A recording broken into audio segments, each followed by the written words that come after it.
Senhoras e senhores, queridos irmãos e irmãs, muito boa tarde a todos. E o nosso desejo que a paz de Jesus, o doce e meigo Rabi da Galileia, permaneça em nossos corações, hoje e por todo sempre. O tema proposto para as nossas reflexões desta tarde, do átomo ao arcanjo, que naturalmente nos concita a pensarmos no processo evolutivo.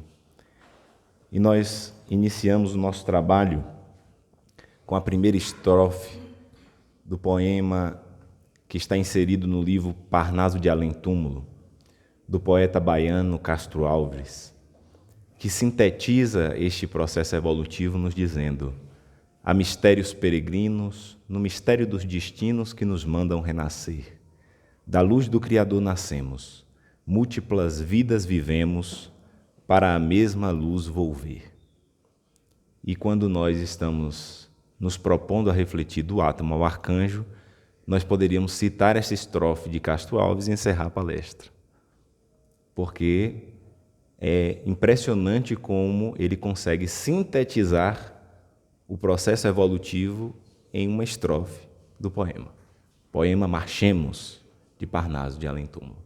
Da luz do Criador nascemos, múltiplas vidas vivemos, para a mesma luz volver. Nós somos seres provenientes do Criador e realizaremos um retorno consciente para o Criador através das múltiplas experiências no corpo físico, realizando este retorno de maneira consciente através dos nossos próprios esforços. Kardec vai analisar na primeira parte do Livro dos Espíritos a criação. E na questão de número 23, ele vai questionar o que é o Espírito. E percebamos que esta primeira pergunta está registrada com E minúscula. E os Espíritos respondem: o princípio inteligente do universo. Quando ele inaugura a segunda parte do Livro dos Espíritos, na questão de número 76, ele faz uma outra pergunta aos espíritos. Que definição se pode dar dos espíritos? E aqui nós vemos que ele registra espíritos com E maiúscula. E os espíritos respondem: pode-se dizer que os espíritos são seres inteligentes da criação. Povoam o universo fora do mundo material. Então nós temos duas definições. A de espírito com E minúscula, o princípio inteligente do universo, e a definição de espírito com E maiúscula, que somos nós, os espíritos individualizados, dotados de razão, de vontade própria, que os espíritos vão conceituar como os seres inteligentes da criação. E nessas duas perguntas de O Livro dos Espíritos, com as suas respectivas respostas, nós conseguimos lançar luz acerca de uma interpretação de uma passagem bíblica que nos diz que Deus nos cria a sua imagem e semelhança. E nós, antes do paradigma espírita que nos demonstra que Deus não é homem, imaginávamos que imagem e semelhança era imagem e semelhança física. E nós, então, alimentamos a ideia do Deus antropomórfico. E, naturalmente, conceituamos, ora, se ele é Deus e se assemelha a nós e existe de toda a eternidade, ele é no mínimo velho. Então imaginamos o velho de barba branca que está tão belamente pintado por Michelangelo na Capela Sistina.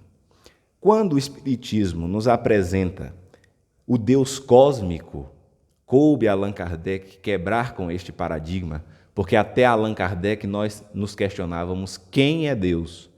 E o verbete quem pressupõe o homem que. Superando o paradigma antropomórfico em torno de Deus, o Espiritismo vai nos propor este Deus cósmico, muito mais semelhante ao Pai que Jesus nos apresenta. E é interessante porque quando nos trazem uma frase que nos dá um norte em relação a Deus, os Espíritos dizem: Deus é a inteligência suprema, a causa primeira de todas as coisas.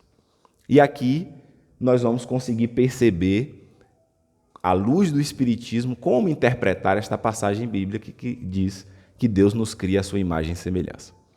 Porque na frase que nos dá o norte de Deus, inteligência suprema, causa primeira de todas as coisas. E nas definições de espírito, com E minúscula e E maiúscula, vemos a presença da palavra inteligência. Deus, inteligência suprema. Os espíritos, com E minúscula, conforme escreve Kardec, o princípio inteligente que se elabora nos reinos inferiores da natureza. E o espírito, individualizado, dotado de consciência, de razão e de vontade própria, os seres inteligentes da criação. Então, aí, o que nos assemelha a Deus é a inteligência. Ele sendo inteligência suprema, nós, os seres inteligentes da criação. E aí nós vamos aprender com Allan Kardec, no livro O Céu e o Inferno, no capítulo 3, item 6, citando que os espíritos são criados simples e ignorantes, mas dotados de aptidões para tudo conhecerem e para progredirem em virtude do seu livre-arbítrio. Pelo progresso, adquirem novos conhecimentos, novas faculdades e novas percepções. Com a doutrina espírita, nós aprendemos que todos nós temos o mesmo ponto de partida. Somos criados simples e ignorantes. E os primeiros passos que damos por conta deste conceito de ignorância, ou seja, falta de conhecimento, são passos que nós não temos consciência, ou seja, na condição de espíritos com E minúscula, conforme vai conceituar Kardec. Através dos milênios e do processo evolutivo, vamos adquirindo a inteligência, porque o princípio de inteligência é a inteligência em elaboração. A partir do momento que nos individualizamos, somos seres inteligentes, espíritos com E maiúscula.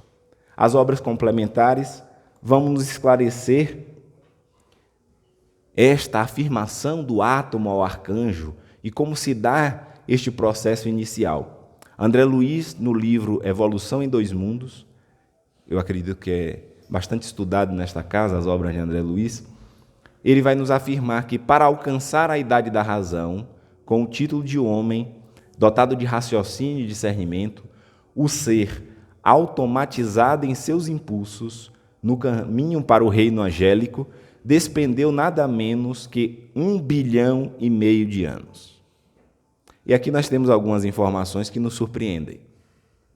Fazendo um link com a obra Luz nas Trevas, de Joana de Ângeles, ela nos diz que quando Jesus estava formando a Terra, há 4,5 bilhões de anos atrás, fascículos de luz foram vistos descendo do firmamento. E ela afirma, eram os espíritos que a habitariam que chegavam em forma de germes. E André Luiz complementa esta informação em Evolução em Dois Mundos, dizendo que o ser automatizado em seus impulsos, ou seja, o princípio inteligente, a inteligência de maneira latente em desenvolvimento, vai realizar este caminho em busca do raciocínio do discernimento, em busca do reino angélico, despendendo nada menos que 1,5 bilhão de anos. Então, André Luiz nos ajuda a compreender que todos nós, e aqui nós, no sentido de princípio inteligente e elaboração, porque nos reinos anteriores ao hominal, nós não podemos dizer, porque eu, quando fui pedra, eu, quando fui animal, porque simplesmente não existia o eu, não existia a individualidade, era a inteligência em elaboração. Este processo dura 1,5 bilhão de anos. E nós temos uma noção da grandiosidade do Cristo, que há 4,5 bilhões de anos atrás já era Cristo. Já é o Espírito puro escolhido por Deus para conduzir estes bilhões e bilhões de espíritos em processo de evolução no caminho angélico.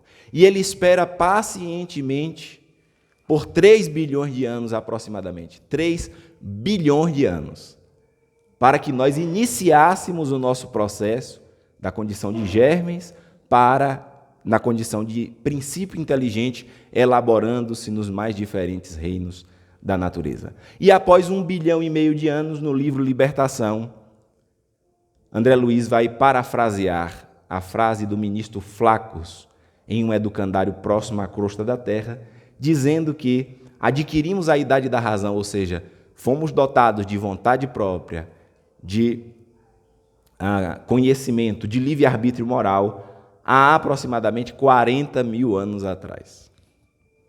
e vejamos como o progresso ele se torna cada vez mais vertiginoso. 3 bilhões de anos na condição de germes para iniciar o processo.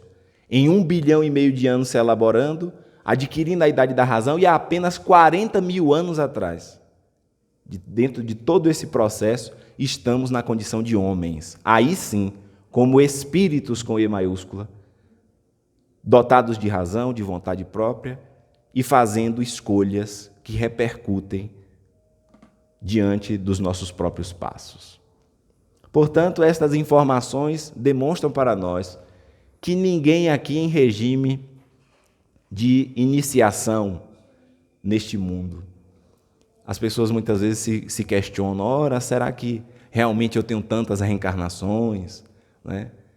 E os espíritos dizem, nós que nos vinculamos à Terra no geral, somos seres que estamos nesta condição de espíritos há 40 mil anos, aproximadamente.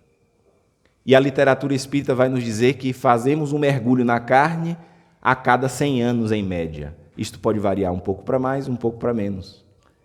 E aqueles que são bons de matemática, como Marcos, vão saber que, para a gente saber a média das nossas reencarnações em 40 mil anos, é só dividir 40 mil por 100. Que nós vamos ter aproximadamente o número de mergulhos que fizemos nesta marcha, ora no mundo físico, ora no mundo espiritual, a fim de nos aprimorar. Então, estamos há muito tempo neste processo. E há apenas 2.000 anos desses 40, a mensagem do Cristo nos chegou, como um convite inequívoco para que façamos a viagem para dentro de nós, percebendo a essência que somos, que é espiritual.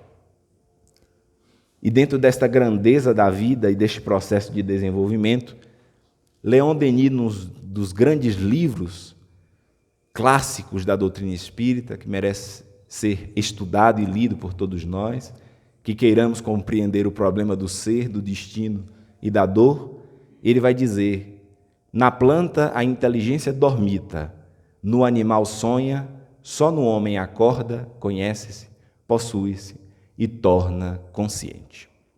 Nós estamos, então, já neste processo de acordar, de conhecer-se, de possuir-se e de ter esta consciência para trilharmos este caminho de retorno a Deus.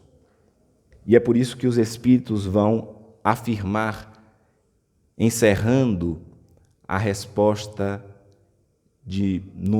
da questão de número 540 de O Livro dos Espíritos, afirmando, é assim que tudo serve, que tudo se encadeia na natureza, desde o átomo primitivo até o arcanjo, que ele mesmo começou pelo átomo. Admirável lei de harmonia, da qual vosso espírito limitado não pode ainda entender o conjunto. Então, por mais que os espíritos nos façam uma inserção nestes conhecimentos, dizendo deste encadeamento harmônico do átomo ao arcanjo, eles vão nos dizer que o nosso espírito limitado ainda não pode abranger o conjunto. Nós estamos entrevendo uma realidade. Daí a necessidade dos espíritos dizerem, para que nós não nos percamos no labirinto de tentar compreender a origem das coisas e a natureza de Deus, porque nos falta ainda a faculdade. Que será muito mais interessante para nós investigarmos quem nós somos, de onde viemos, para onde vamos, o porquê da dor e do sofrimento, e assim estaremos dando passos significativos em relação ao nosso desenvolvimento. E é por isso que, neste processo de crescimento para Deus, o Espírito Lázaro, que também nos impressiona a capacidade de sintetizar o processo de desenvolvimento em poucas palavras, característica de espíritos superiores. Espíritos superiores são diretos no seu pensamento, não ficam fazendo rodeios com as palavras. Ele, no capítulo 11 do Evangelho segundo o Espiritismo, vai afirmar, em sua origem, o homem só tem instintos. Quando mais avançado e corrompido, só tem sensações. Quando instruído e depurado, tem sentimentos. E o ponto delicado do sentimento é o amor. Lázaro sintetiza o processo de evolução do instinto para o sentimento sublimado do amor em poucas palavras. E ele diz que em nossa origem só temos instintos. E nós vamos aprender com a doutrina espírita que os instintos não são maus. Pelo contrário, é a providência divina que nos faculta, a fim de que nós possamos permanecer aqui e termos os impulsos necessários para cumprirmos com o nosso papel. E ele vai dizer que, avançando, nós vamos nos corromper, porque avançando dos instintos, nós vamos ter as percepções das sensações. E aqui é algo muito esclarecedor para nós. Porque muitas vezes nesta busca por nós mesmos, quando nós nos vinculamos ao Evangelho de Jesus, nós nos cobramos. E muitas vezes dizendo assim, não, mas eu sou espírita, já não deveria ter certas atitudes. E muitas vezes esse sentimento de culpa nos paralisa. Ou caminhamos para um outro sentido, que é o da sabotagem. O da negação, não, eu não estou pensando isso, não. Não, esse sentimento eu não tenho, não. E Lázaro vai nos falar de um processo natural, migrando do instinto até o sentimento sublimado do amor. Todos nós vamos passar pelas sensações. E o que vai acontecer? Nós vamos nos corromper. Seres ainda limitados, pela percepção das sensações, nós vamos querer perpetuar essas sensações. E vamos querer nos locupletar com essas sensações. E vamos nos corromper. É quando, por exemplo, nós temos o instinto de conservação, que faz com que nós permaneçamos aqui por maior número de tempo possível. Mas este sentimento, ou este impulso, esse instinto de conservação, vai nos trazendo a sensação de termos as nossas demandas atendidas. E aí vai surgindo uma sensação que vai desenvolver em um grave problema para a humanidade, que é o egoísmo. A sensação de termos os nossos desejos atendidos vai nos vinculando ao egoísmo, ou seja, a atendermos às nossas necessidades sem termos a capacidade de olharmos ao nosso redor. Um outro problema das sensações, de um desses impulsos muito significativos em nossa vida, que são os impulsos sexuais. Esta energia criadora, a energia da vida, da criatividade, que quando vamos migrando desta parte dos instintos e tendo as percepções das sensações, nós vamos nos corrompendo. E principalmente nesse quesito. E é por isso que os exegetas do Evangelho vão dizer que justamente em um crime de natureza sexual, Jesus diz: aquele que nunca pecou, que atire a primeira pedra. Porque certamente todos nós, migrando dos instintos e passando pelas sensações, que são muito fortes em matéria de sexualidade, certamente todos nos equivocamos. E ele avança dizendo: quando instruído e depurado, tem sentimentos. E o ponto delicado do sentimento é o amor. E nós percebemos como é desafiador o processo de evolução.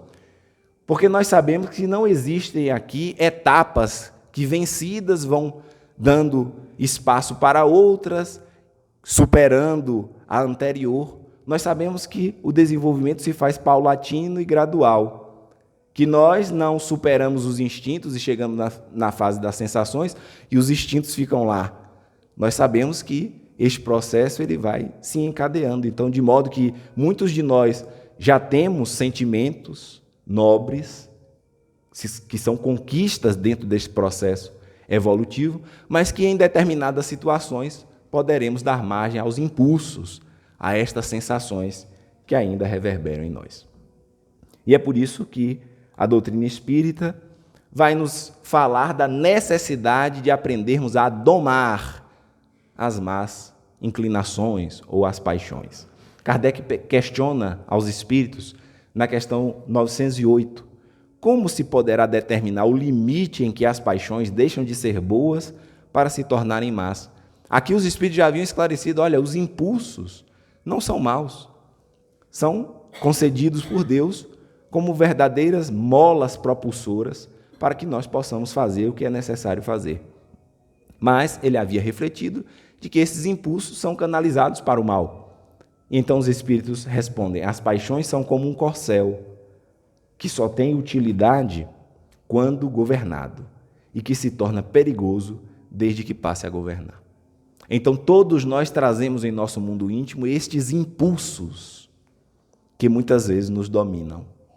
E nos dominam porque nós, através deste largo processo evolutivo, nos mantivemos indiferentes em relação à proposta de autoconhecimento, de olharmos para dentro de nós mesmos. Nesses 40 mil anos de evolução, característico a todos nós, alguns até mais, porque os espíritos também nos falam daqueles espíritos que foram exilados de capela. E os que foram exilados de capela, a história é bem mais longa.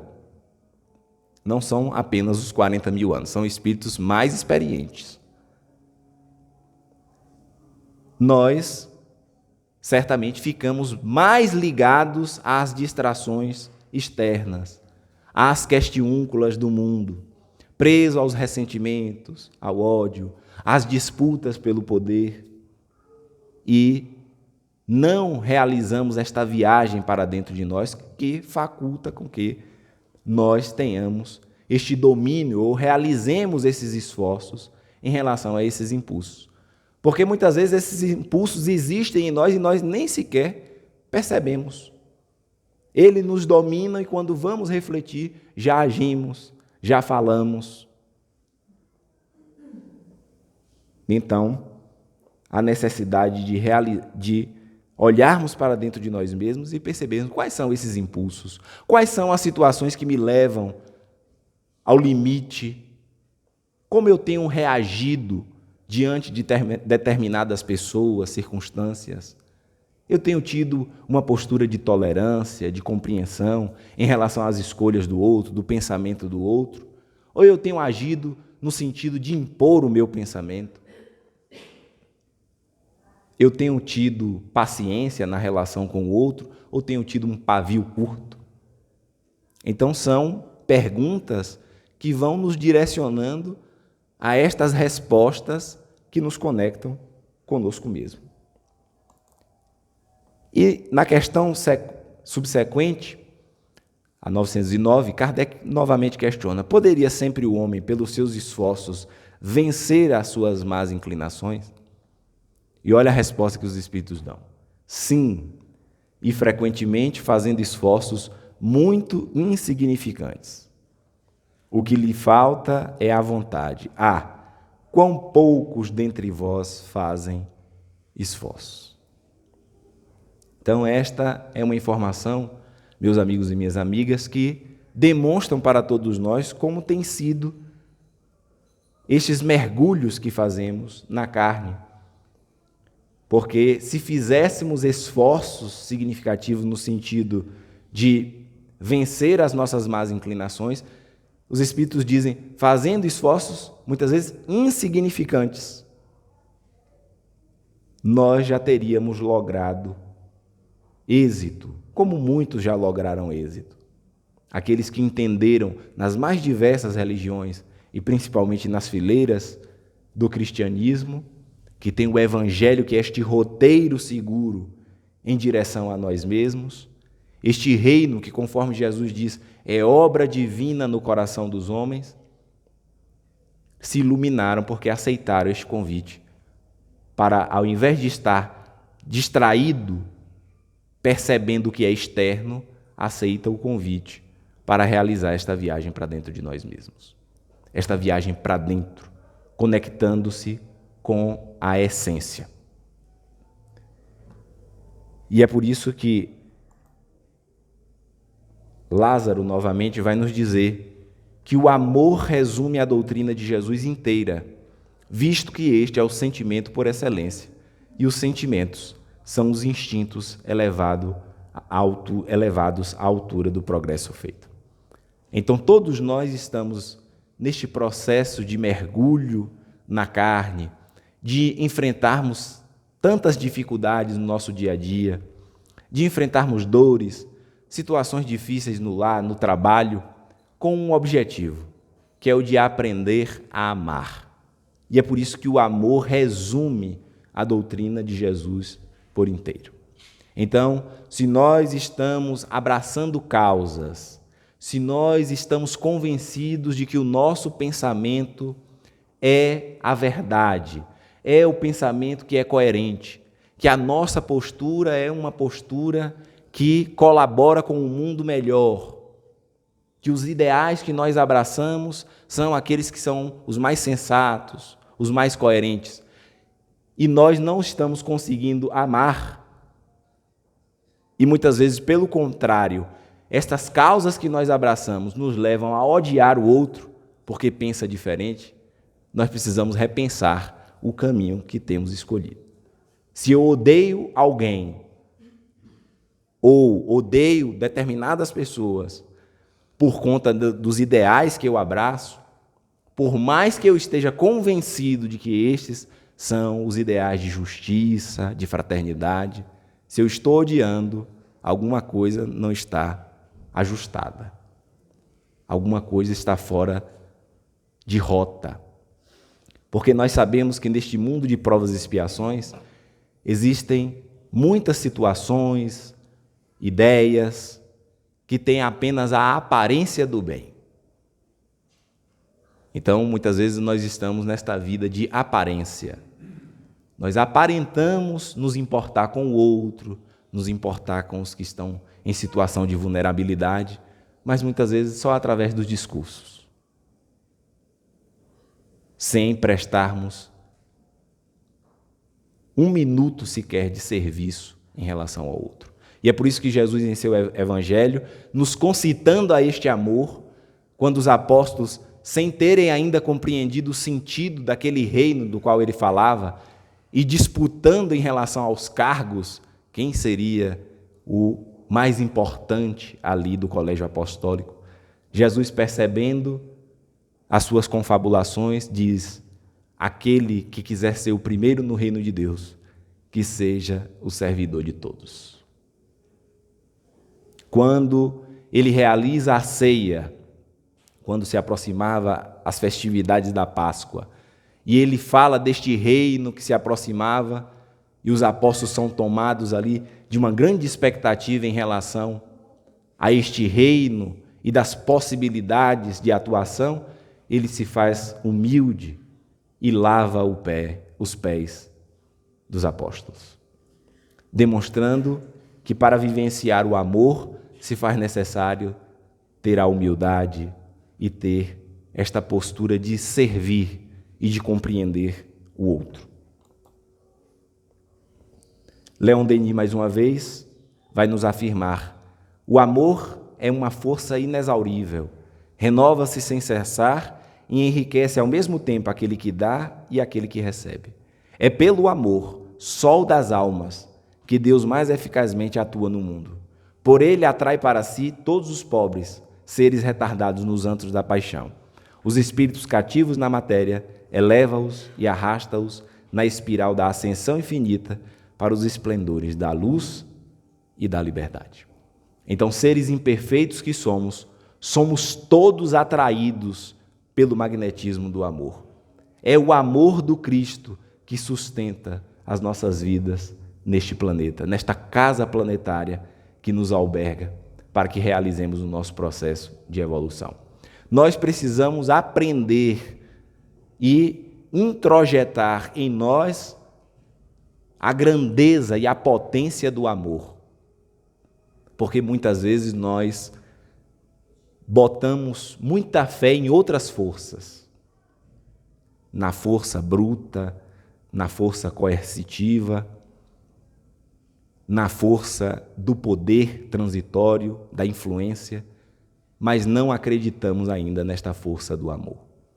E nós vamos perceber que o amor é este sol que aquece as almas, que faz com que nós resolvamos quaisquer problemas que tenhamos criado diante dos nossos próprios passos. É por isso que o apóstolo Pedro, compreendendo de maneira profunda este amor que nos conclama Jesus, vai dizer: o amor apaga uma multidão de pecados.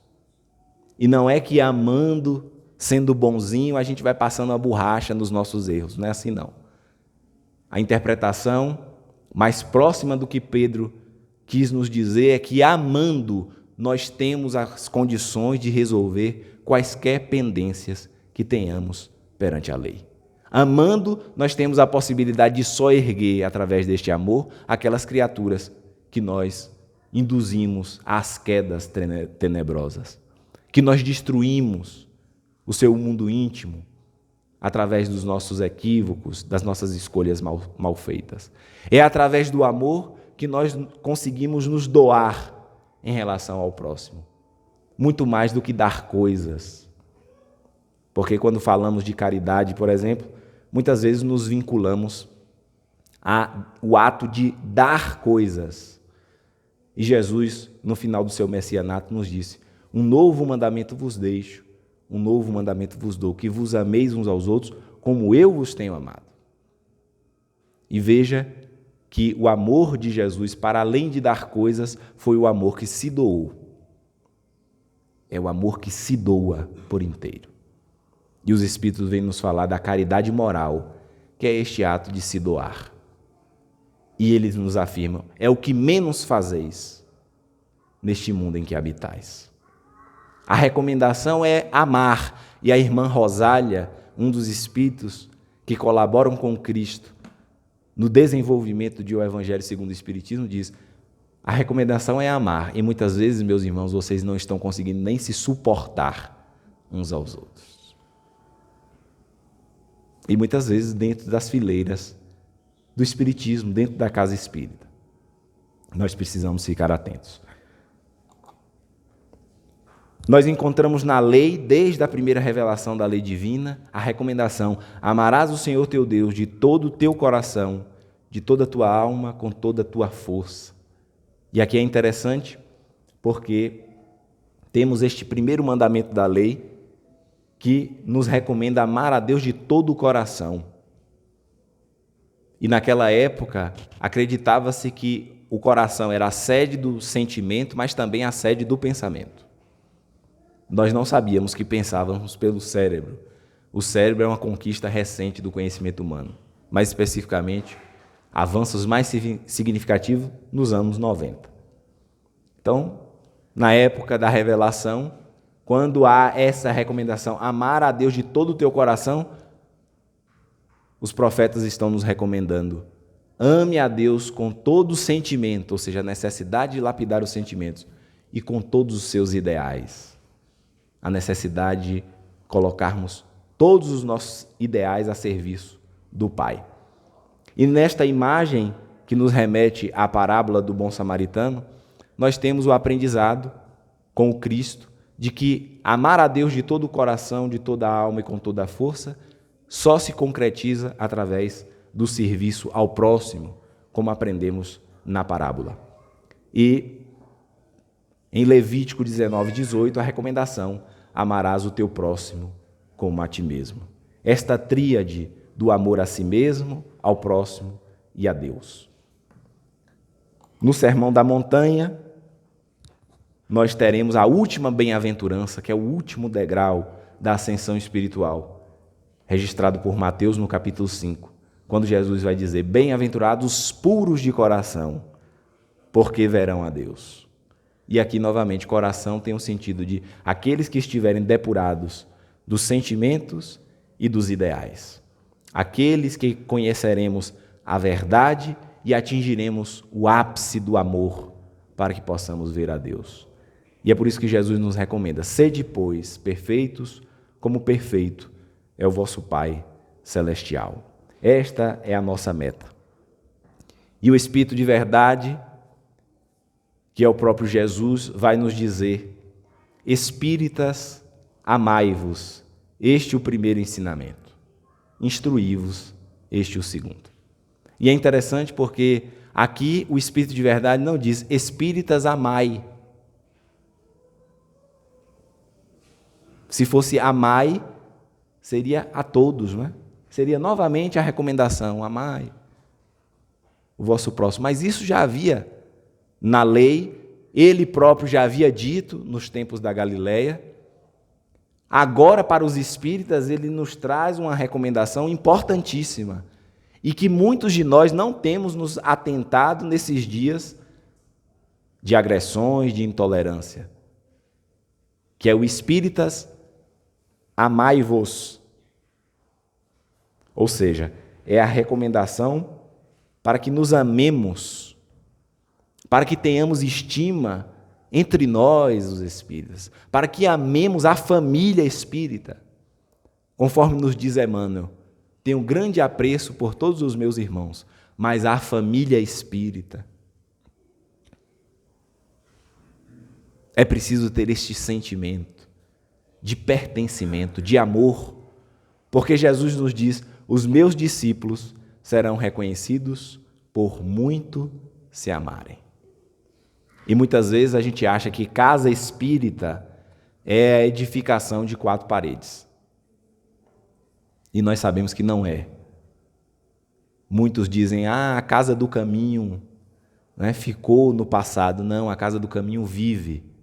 Porque a casa do caminho não era aquela edificação de 4 paredes na estrada de Jope. Se formos a Jerusalém, hoje em dia nem sequer sobraram escombros da casa do caminho. Mas a união dos corações daqueles apóstolos, de Simão, de André, de Barnabé e de tantos outros, continua a gerar frutos para o cristianismo. Então a casa do caminho vive, porque aqueles corações continuam unidos. O Centro Espírita Chico Xavier pode estar existindo nesse espaço físico hoje e poderá não estar amanhã. Poderemos estar em outro local. Então, o que é o Centro Espírita Chico Xavier? A união dos corações dos seus trabalhadores.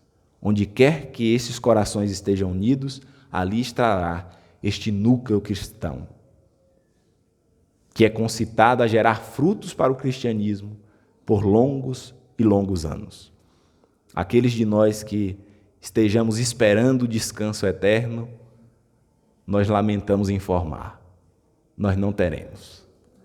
Nós teremos o trabalho eterno. E quanto mais crescemos, quanto mais adquirimos consciência, quanto mais adquirimos conhecimento, mais responsabilidades temos. Mas a informação bacana é que quanto mais conscientes e desenvolvidos, mais o trabalho e o serviço se tornam gratificantes, nos trazem plenitude, nos trazem a sensação do dever cumprido. E é por isso que nós finalizamos, meus amigos e minhas amigas, com o mesmo poema de Castro Alves, quando ele finaliza na última estrofe, dizendo: uma excelsa voz ressoa, no universo inteiro ecoa, para a frente caminhai. O amor é luz que se alcança. Tende fé, tende esperança, para o infinito marchai. Que nós nos sintamos, então, motivados nesta tarde, ao sermos albergados nesta casa de oração, que nos serve de templo de conexão com Deus, de escola das almas, de hospital, de oficina de trabalho, para que nós nos sintamos motivados a arregaçar as nossas mangas e continuar esta marcha que iniciamos de maneira consciente há 40 mil anos atrás e que temos a eternidade pela frente para realizar este caminho consciente de retorno ao nosso Pai. Que neste grande empreendimento, o Senhor das almas, o Senhor dos Espíritos, nosso Mestre querido, nos abençoe e nos dê lucidez para que façamos de maneira conscienciosa aquilo que Ele quer que nós façamos. Muita paz a todos e muito obrigado.